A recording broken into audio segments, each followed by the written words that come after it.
आज हम लोग एनसीईआरटी मैथ क्लास 10 जो कि मनोहर प्रकाशन का है। आज हम लोग इसके प्रश्नावली 1B का क्वेश्चन नंबर 2 सॉल्व करेंगे। क्वेश्चन नंबर 1 हमने पिछली बार सॉल्व किया था।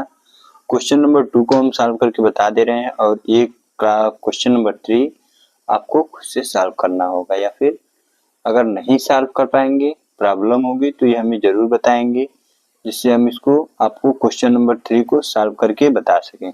तो क्वेश्चन नंबर 2 का 1 हो गया है। क्वेश्चन नंबर 2 हम बता दे रहे हैं। क्वेश्चन नंबर 3 आप स्वयं से लगाएंगे। सेम प्रक्रिया रहेगी इसकी भी, एक एक करके धीरे धीरे करेंगे। तो क्वेश्चन नंबर 2 का कौन सा है? क्वेश्चन नंबर 2 का हमारा क्वेश्चन नंबर 2 है। ये नंबर क्या दिया है? 510 और दूसरा दिया है हमारा 92। इसका क्या ज्ञात करना है हमें? इसका हमें पहले गुणनफल ज्ञात करना है, उसके बाद से एलसीएम एचसीएफ रूप में लिख करके उसका जांच करना है। तो चलिए करते हैं। सर्वप्रथम इसका एलसीएम और एचसीएफ निकालेंगे। एलसीएम निकालने के लिए हमें दोनों को गुणनफल के रूप में लिखना है। तो गुणनफल के रूप में लिखने के लिए 510 का एलसीएम अगर ले रहे हैं आप, यहाँ पर देखिए 510 है, 510 का एलसीएम निकालिए। तो कितनी बार में जाएगा ये?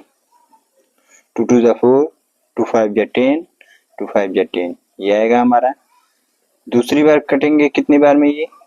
अब देखिए 2 से कटने लायक है ये, 2 से नहीं कटेगा। 3 से कटने लायक है, हाँ 3 से कटेगा। 3 8 जा 24, उसके बाद से 3 5 जा 15, ये हमारा 3 से कट गया। अब देखिए ये कटेगा 3 से?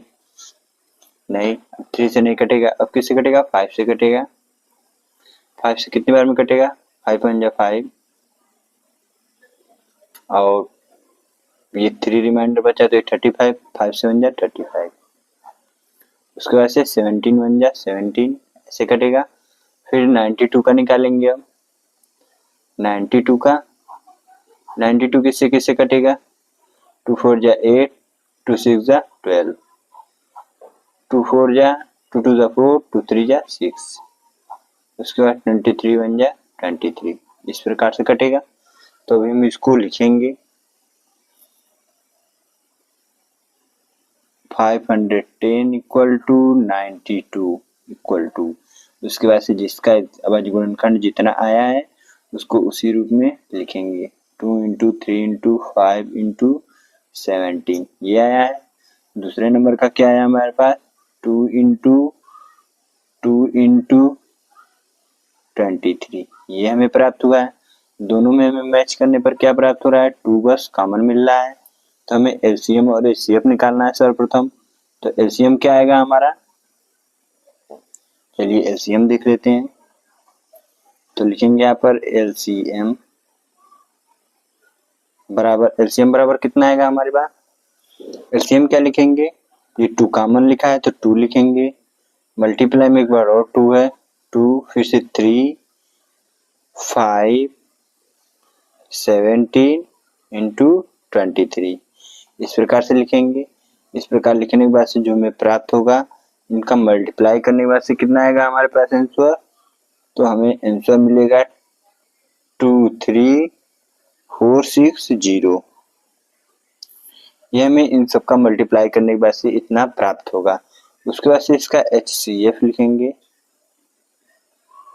एचसीएफ बराबर कितना प्राप्त होगा? जो हमें कॉमन मिला है वही हमारा क्या है? एचसीएफ है। इस प्रकार से लिखेंगे। अब इन दोनों का एलसीएम और एचसीएफ तो ज्ञात हो गया। एलसीएम और एचसीएफ ज्ञात होने के बाद से हमें क्वेश्चन में दिया है क्या ज्ञात करने के लिए? इसकी जांच कीजिए कि दो संख्याओं का गुणनफल एचसीएफ गुणे एलसीएम होता है कि नहीं होता है। तो लिखेंगे यहाँ पर जांच करने पर, इसकी जांच भी करना है हमें। जांच करने पर जांच करने पर क्या प्राप्त हो रहा है। तो पहले हम दोनों संख्याओं का लिखेंगे, 510 गुणे 92, और दूसरा पक्ष क्या रहेगा, एलसीएम गुणे एचसीएफ है हमारा।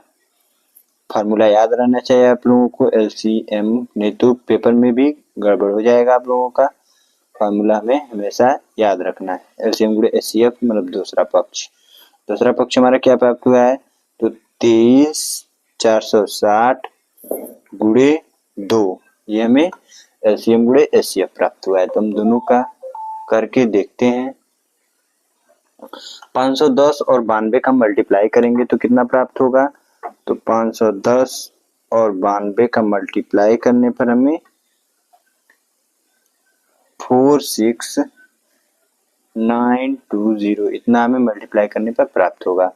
और अब हम इसको 2 से मल्टीप्लाई करेंगे तो कितना प्राप्त होगा, 2 शून्य शून्य, 2 6 12, 2 4 8 और 1 एक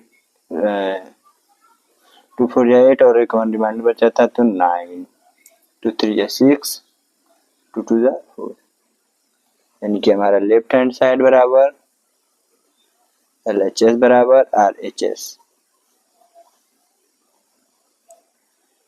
ये हमारा लेफ्ट हैंड साइड प्रूफ हुआ। इस प्रकार से हमें दिखाना है हमें कि ये हमारा जो हमारा ये लेफ्ट हैंड साइड और राइट हैंड साइड इस प्रकार से हमारा दोनों बराबर है। इस प्रकार से हम इसकी सत्यता की जांच करेंगे। अब हम लोग क्वेश्चन नंबर 3 जो कि पहले और दूसरे का हो गया, 3 का आप लोग खुद से सॉल्व करेंगे। और अगर कोई प्रॉब्लम हो गई सॉल्व करने में तो आप कमेंट सेक्शन में कमेंट करेंगे, जिससे हम इस क्वेश्चन को भी सॉल्व करके आप लोगों को जरूर बताएंगे। अब हम नेक्स्ट वीडियो में मिलेंगे। वीडियो अच्छा लगे तो लाइक कीजिए, चैनल को सब्सक्राइब कीजिए और अपने दोस्तों के साथ शेयर कीजिए, जिससे उनको क्लास 10th एनसीईआरटी मैथ के सॉल्यूशन पाने में कोई प्रॉब्लम ना हो और एग्जाम में अच्छे मार्क्स को प्राप्त कर सकें।